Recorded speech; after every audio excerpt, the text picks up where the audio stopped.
और तुम्हारा पुनर्जन्म नहीं होगा, मैं आपको विश्वास दिलाता हूं।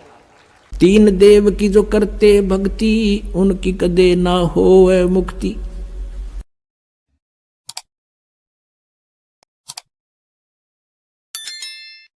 आने वाला भयंकर समय है, इसीलिए मेरे भाई बहन जो यहां बैठे आज मैं आपको समझा सकता हूं कि अगर अपना कल्याण चाहते हो तो इसी जन्म में ऐसे कर जाओ कि दोबारा पुनर्जन्म ना हो और फिर हम 84 के चक्कर में ना पड़े। और अगर तुम्हें कुछ ना होता हो तो सिर्फ भागवत श्रवण करते रहो जब तक जिंदा हो। ये भागवत तुम्हें कन्हैया तक पहुंचा देगी और तुम्हारा पुनर्जन्म नहीं होगा, मैं आपको विश्वास दिलाता हूं। श्री कृष्ण जी विष्णु अवतार थे, यानी स्वयं विष्णु जी ही श्री कृष्ण रूप में देवकी जी के गर्भ से जन्मे थे। इसका प्रमाण आपको दिखाते हैं। अब देखिएगा, आपके समक्ष श्रीमद् भागवत सुधा सागर के अंदर प्रमाण दिखाते हैं। गीता प्रेस गोरखपुर से प्रकाशित है। सचित्र श्री भागवत सुधा सागर, भगवान वेद व्यास कृत श्रीमद् भागवत 12 स्कंदों की सरल हिंदी व्याख्या श्लोकांक सहित सुख सागर, गीता प्रेस गोरखपुर से प्रकाशित है।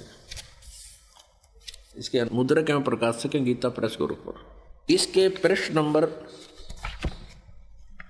549 पे 549 पृष्ठ नंबर पर दिखाते हैं। ये देखिएगा, 10वां स्कंद अध्याय 3 सुधा, ये श्रीमद् भागवत सुधा सागर से। जिस समय भगवान के आविर्भाव का अवसर आया, स्वर्ग में देवताओं की दुदुम्बियां अपने आप बज उठी। उसी समय सबके हृदय में विराजमान भगवान विष्णु देव रूपिणी देवकी के गर्भ से प्रकट हुए। जैसे पूर्व दिशा में 16 कलाओं से पूर्ण चंद्रमा का उदय हो गया हो। अपने आत्माओं ये स्पष्ट हो गया कि श्री कृष्ण जी ही स्वयं श्री विष्णु जी हैं, यानी श्री विष्णु जी ही श्री कृष्ण रूप में प्रकट हुए। गीता जी के 16वें अध्याय के 23वें श्लोक में लिखा है कि शास्त्र विधि को त्याग कर जो मनमाना आचरण करते हैं उनकी न तो गति होती है, न कोई सुख प्राप्त होता है, न उनकी कोई सिद्धि प्राप्त होती है। यूजलेस। गीता जी अध्याय नंबर 16 के श्लोक 24 में तुरंत कहा है कि इससे तेरे लिए अर्जुन कर्तव्य और अकर्तव्य की व्यवस्था में सदग्रंथ ही प्रमाण है, नथिंग एल्स। किसी की दंत कथा पर मत विश्वास करना, जो अपने सदग्रंथों में लिखा है उसी में वे ऑफ वर्शिप सही है, फाइनल है।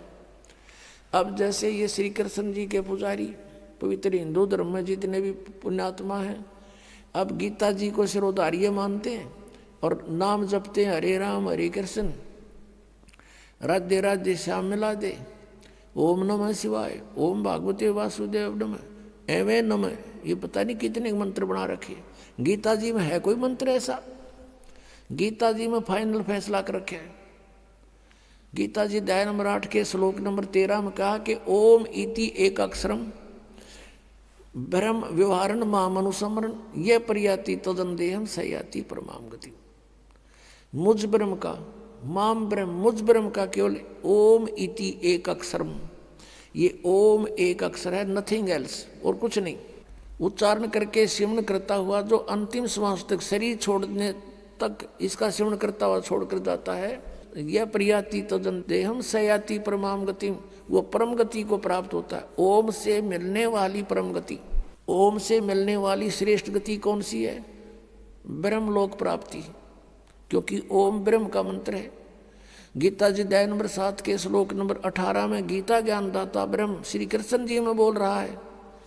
वो कह रहा है कि मेरी गति में ये उदार आत्मा है तो अच्छी, लेकिन ये मेरे वाली घटिया गति में ही आश्रित रहे। ओम से मिलने वाली जो सुविधा है, मोक्ष है जितना, कहते यो तो व्यर्थ है, घटिया है, अनुत्तम है। अनुत्तम क्यों है? क्योंकि गीता ज्ञानदाता स्वयं कह रहा है चौथे अध्याय के 5वें और 9वें श्लोक में, दूसरे अध्याय के 12वें श्लोक में, 10वें अध्याय के दूसरे श्लोक में, अर्जुन तेरे और मेरे बहुत जन्म हो चुके हैं, तू नहीं जानता मैं जानता हूं। तो इससे सिद्ध है कि जन्म मृत्यु ब्रह्म की भी और पुजारी भी फिर दुखी जन्म और मृत्यु जैसा दुख नहीं पृथ्वी पर। इसलिए गीता ज्ञानदाता 18वें अध्याय के 62वें श्लोक में कहता अर्जुन तू सर्वभाव से उस परमेश्वर की शरण में जा, उसकी कृपा से ही तू परम शांति को और सनातन परम धाम को प्राप्त होगा। अब पुण्यात्माओं 17वें अध्याय के 23वें श्लोक में गीता जी में स्पष्ट किया है कि उस सच्चिदानंद घन ब्रह्म की पूजा यानी तत्ब्रह्म, उस परम अक्षर ब्रह्म की साधना का 3 मंत्र का जाप है, उसको प्राप्ति का। ओम तत्सत, ओम ब्रह्म का सरपुरुष भी कहते हैं इस ब्रह्म को, और तत् अक्षर पुरुष का वो सांकेतिक है, और सत जो है परम अक्षर ब्रह्म का। इनकी मजदूरी करनी है। इन तीनों की साधना से ही परमात्मा प्राप्ति, सतलोक प्राप्ति होगी। ओम और तत् सांकेतिक है, ये दोनों मिलकर 2 अक्षर का सतनाम बनता है। और तीसरा वो सार नाम है जो सत कहा है गीता जी अध्याय नंबर 17 के श्लोक 23 में। तो कहने का भाव ये है कि हम साधना करने का खूब कोशिश की हमने, अब पढ़े गीता और नाम ले हरे कृष्ण कृष्ण कृष्ण हरे हरे राधे राधे, कोई बात हुई या? बालकों का खेल बना रखा हमने, भगवान की तरफ जरा भी ध्यान नहीं दिया। गीता जी में है कहीं ये मंत्र, फिर जाप किस लिए कर रहे हो? परमात्मा का विधान है ये। हमने गीता जी के अतिरिक्त, वेदों के अतिरिक्त किसी की भी आदेश की पालना नहीं करनी है। यदि हम परमात्मा के विधान के विरुद्ध किसी की आज्ञा का पालन करके साधना करते हैं तो वो शास्त्र विधि को त्याग का मनमाना आचरण है। अब परमात्मा ने ये शब्द बोला कि 3 देव की जो करते भक्ति उनकी कदे ना हुआ मुक्ति, गुण तीनों की भक्ति में ये भूल पड़ो संसार, कह कबीर निज नाम बिना कैसे उतरे पार। परमात्मा को अशिक्षित कहा करते थे, और सब वेदों और पुराणों का निष्कर्ष अपने अमृतवाणी में उन्होंने लिखा हुआ है। 3 गुण की भक्ति, रजगुण ब्रह्मा, सदगुण विष्णु, तम गुण शिव जी। अब ये बात सीधी समझ में ना आवे, इन पुराणों से आएगी, आपको दिखाते हैं। 3 देव की जो करते भक्ति उनकी कदे ना हो वह मुक्ति। 600 वर्ष पहले भगवान कह के गए कबीर जी, और आज हमारी गीता जी बता रही है ये कि इन 3 देवताओं की भक्ति किस टाइप के आदमी करते हैं। देखो पहले ये सिद्ध करते हैं गुण किसे कहते हैं। ये मार्कंडेय पुराण है, संक्षिप्त मार्कंडेय पुराण, गीता प्रेस गोरखपुर से प्रकाशित है। इसके भी 123 पृष्ठ पर आपको दिखाते हैं। ये 122 पृष्ठ है संक्षिप्त मार्कंडेय पुराण। यहाँ से प्रारंभ है। मार्कंडेय ऋषि बोले मुने, ये इन्हीं का प्रकरण चलता रहा। यहाँ आ जाते हैं हम 123 पृष्ठ पे। इस तरह स्वयंभू परमपिता परमात्मा की 3 अवस्थाएं हैं, रजोगुण प्रधान ब्रह्मा, तमोगुण प्रधान रुद्र और सतोगुण प्रधान विश्वपालक विष्णु है। ये ही 3 देवता हैं और ये ही 3 गुण हैं। गुण तीनों की भक्ति में ये भूल पड़ो संसार, कह कबीर निज नाम बिना कैसे उतरे पार। यही 3 देवता हैं, यही 3 गुण हैं। कंसेप्ट क्लियर हुआ। फिर भी और कंसेप्ट क्लियर करते हैं। एक संस्कृत सहित है श्रीमद देवी भागवत, अथ देवी भागवतम सभाष्टिकम सहमात्यम, खेमरा श्री कृष्णदास प्रकाशन बंबई। इसके हम 3रे स्कंद में आते हैं। अथ श्रीमद देवी भागवते भाषा टीका युक्ते 3य स्कंद प्रारंभते। अब इसके 11 पृष्ठ पर आते हैं और 3रा स्कंद अध्याय 5। यहाँ देखना, ये 7वां श्लोक समाप्त हुआ, 8वां प्रारंभ होता। हे माते, यदि हमारे ऊपर सदा आप दया युक्त हो तो हमको तमोगुण में किस प्रकार प्रदान किया है, ब्रह्मा रजोगुण और हरि सतोगुण युक्त क्यों किए हैं। अब संस्कृत और पढ़ाएंगे। देखियो, ये 7वां समाप्त हुआ, 8वां प्रारंभ होता है। यदि दया धर्मना न सदा अंबिके, यदि आप दयालु हमारे ऊपर है दुर्गा है अंबिके, कथम अहम विहित है, शंकर जी कह रहे हैं कि कथम अहम विहित है, किस प्रकार मैं बना दिया तमोगुण है। और कमल जय, कमल से उत्पन्न होने वाले ब्रह्मा को रजगुण संभव, सुवित किमु सतोगुण हरि, और विष्णु जी को आपने सतोगुण क्यों बढ़ा दिया। इति सिद्धम रजगुण ब्रह्मा सतगुण विष्णु तमगुण शिव जी। अपनात्मो श्रीमद् भगवद गीता में आपको दिखाते हैं कि इन तीनों गुणों त्रिगुणमयी माया रजगुण ब्रह्मा सतगुण विष्णु तमगुण शिव जी की जो पूजा करते हैं उनको क्या उपमा दे रखी है इस पवित्र ग्रंथ में। देखिएगा, श्रीमद् भगवद गीता, गीता प्रेस गोरखपुर से प्रकाशित है, जयदयाल गोविंद का इसके अनुवादक है।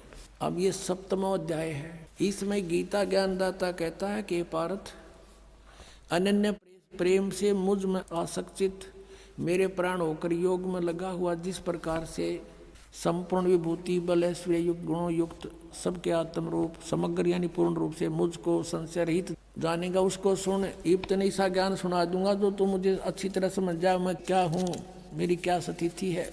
अब दूसरे में क्या कहता है कि मैं तेरे लिए इस विज्ञान से तत्व ज्ञान को पूर्णतः कहूँगा, जिसको यू तत्व ज्ञान नहीं है, इस ज्ञान को सीधा ही जानकर संसार में फिर कुछ भी जानने योग्य शेष नहीं रह जाता। फिर देखो इसमें कहा है कि हजारों मनुष्यों में कोई एक मेरी प्राप्ति के लिए यत्न करता है, नहीं तो अन्य देवताओं की पूजा करते रहते हैं। यत्न करने वाले योगियों में भी कोई एक मुझको तत्व से यथारूप से जानता है, यानी एकादश जानता मुझको। और फिर देखो ये दोनों प्रकृति बताई है इसमें 7वें अध्याय के 4-5 में। पृथ्वी जल अग्नि वायु आकाश मन बुद्धि और अहंकार भी इस प्रकार, ये 8 प्रकार से विभाजित ये मेरी प्रकृति है, ये जड़ प्रकृति है। और ये 8 भेद वाली तो अपरा अर्थात जो जड़ प्रकृति, ऊपर वाली जड़ प्रकृति है। और हे महाबाहो, इससे दूसरी जिससे ये संपूर्ण जगत धारण किया जाता है वह जीव रूपा वह है मेरी चेतन प्रकृति जान, ये दुर्गा है दुर्गा। तो अब ये कंसेप्ट हो गया क्लियर के प्रकृति दुर्गा को कहते हैं। शिव पुराण ने भी और विष्णु पुराण ने कति क्लियर कर दिया। अब यहाँ प्रसंग चल रहा है कि तीनों गुण, अब ये काल कहता गीता ज्ञानदाता कि ऐसा ज्ञान सुना दूंगा, इसके जानने के बाद फिर कुछ भी जानना शेष नहीं रहेगा। अब देखो क्या बताना चाहता है वो। श्रीमद् भगवद गीता, गीता प्रेस गोरखपुर से प्रकाशित है, जयदयाल गोविंद का इसके अनुवादक है। अब हम इसी के 12वें श्लोक से शुरू करेंगे, 7वें अध्याय के 12वें श्लोक से। अब यहाँ से यहाँ कहता है ये गीता ज्ञानदाता, और भी जो सतगुण से उत्पन्न होने वाले भाव हैं, सतगुण से सतीथि, रजगुण से उत्पत्ति, तमोगुण से संहार, तो सतगुण से होने वाले भाव हैं, और जो रजोगुण तथा तमोगुण से होने वाले भाव हैं, उन सब को तो मुझसे ही होने वाले हैं ऐसा जान, परंतु वास्तव में उनमें ये मैं और वे मुझ में नहीं है। अब इसने स्पष्ट किया है, जैसे आपने श्री शिव पुराण में पढ़ा 9वें अध्याय के लास्ट में 110 पृष्ठ पर, गीता प्रेस गोरखपुर से प्रकाशित में, कि इस प्रकार तीनों देवताओं में गुण है परंतु शिव गुणातीत माना गया। ये काल कह रहा है, गीता बोल रहा है वो कि मैं उनमें नहीं हूँ और ये तीनों देवताओं में गुण हैं। अब देखो 13वें में, गुणों के कार्य रूप सात्विक राजस और तामस, इन 3 प्रकार के भावों से ये सारा संसार प्राणी समुदाय मोहित हो रहा है। इन तीनों गुणों से परे यानी ब्रह्मा विष्णु महेश से अलग जो मैं हूँ काल ब्रह्म मुझ अविनाशी को नहीं जानता। इन तीनों देवताओं के ऊपर मुझे नहीं जानते, ये इन्हीं की पूजा करते रहते हैं। अब 14वें श्लोक में 7वें अध्याय के इसमें क्या कहा है, क्योंकि यह अलौकिक अर्थात अति उद्भुत अद्भुत त्रिगुणमयी मेरी माया रजगुण ब्रह्मा, सतगुण विष्णु, तमगुण शिव जी के द्वारा फैलाया गया जाल बड़ी दुस्तर है। ये माया बड़ी खतरनाक है। और जो पुरुष मुझको निरंतर भजते हैं, ये ब्रह्म कहता है जो मेरी भक्ति करते हैं वो माया का उल्लंघन कर जाते हैं, वो ब्रह्मा विष्णु महेश की पूजा नहीं करते, इनसे ऊपर उठ जाते हैं। और 15 में कंसेप्ट क्लियर कर दिया। माया के द्वारा जिनका ज्ञान हरा जा चुका है, त्रिगुणमयी माया, रजगुण ब्रह्मा, सतगुण विष्णु, तमगुण शिव जी के द्वारा जिस उनकी भक्ति से ऊपर जो कुछ सुनने को तैयार नहीं, कुछ करने को तैयार नहीं, उनका उन्हीं से मिलने वाले लाभ पर आश्रित हो चुके हैं, उनका ज्ञान हरा जा चुका है। असुर स्वभाव को धारण किए हुए मनुष्यों में नीच और दूषित कर्म करने वाले मूढ़ लोग, मूर्ख मुझको नहीं भजते। अपने आत्माओं ये स्पष्ट कर दिया कि अन्य देवता रजगुण ब्रह्मा, सतगुण विष्णु, तमगुण शिव जी की जो भक्ति करते हैं वो राक्षस स्वभाव को धारण किए हुए मनुष्यों में नीच दूषित कर्म करने वाले मूर्ख